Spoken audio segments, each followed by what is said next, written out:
They were damn near best friends. But she would obey her captain's orders, especially since he appeared to be watching them right now. He leaned forward.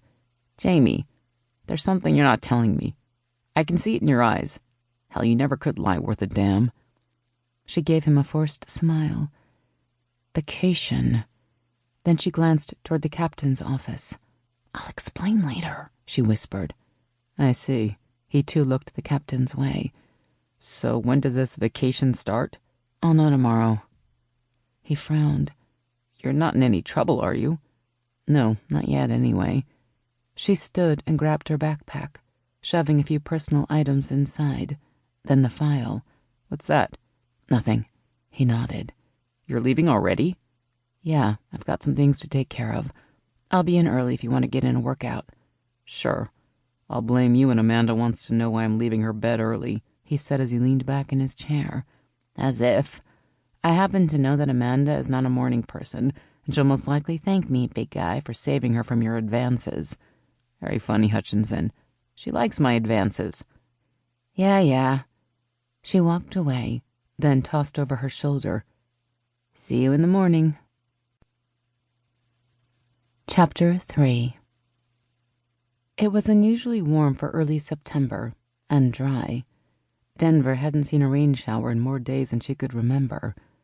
At least it would be cooler up in the mountains, and thankfully the Collegiate Peaks area had rain recently. The burn ban was lifted about 8,000 feet. At least they could have a campfire at night. She didn't think these women could make the trip without one. Sara slowed her pace, waiting for the others to catch up with her.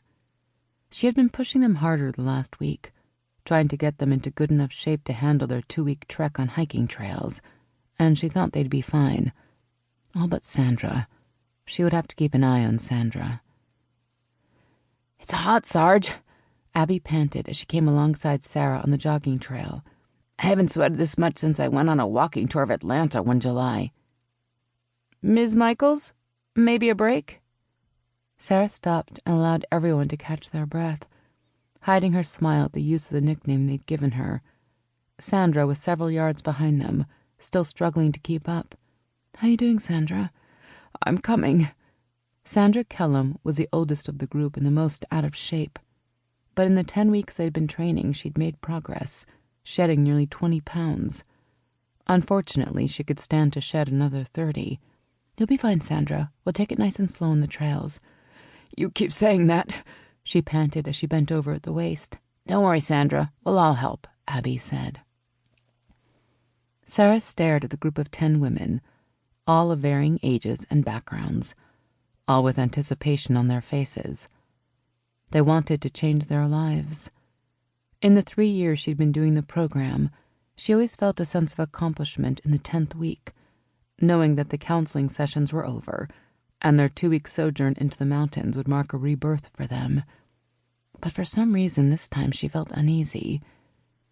The group was not unlike the one before them, and most likely no different than the next one would be.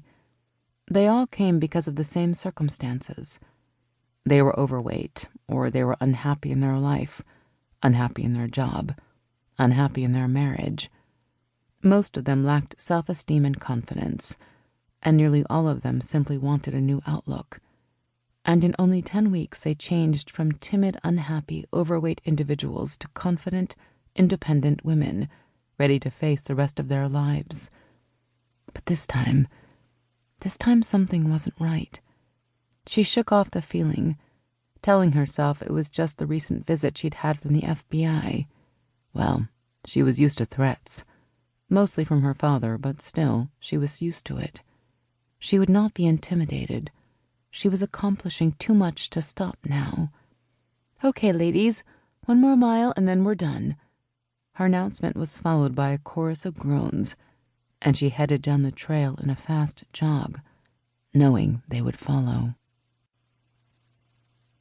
Chapter 4. "The feds requested you? Will you keep it down?" Jaime hissed. She lowered the dumbbells to the floor and walked over to the stationary bike. "But that's good, right?" "Russ, it's a chicken shit assignment they didn't want themselves. Didn't have a female agent that backpacked. Give me a